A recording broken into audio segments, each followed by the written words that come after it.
مخطوفه ولا لا؟ انت شفت مخطوفه هي؟ انا شو انت هيك عم تسالني سؤال؟ شو بيعرفني من مخطوفه؟ شو بيعرفني من اخذ حبوب؟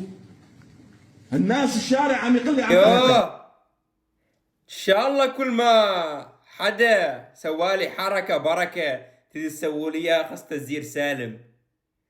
خير ان شاء الله يعني.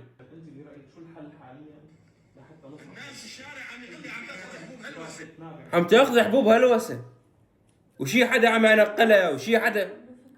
خير ان شاء الله. هاي المخلوقة عم تقول لك انا طلعت لحالي. شلون يعني شي؟ ولا بس بدكم تسوون مشاكل وبلبلات؟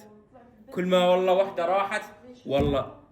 وهذول الفلافيل اللي باوروبا وما بعرف وين قاعدين يخبرون على ابوها، وانت خربت قصة المختطفات انتم ما تبطلون هاي السوالف اخوي.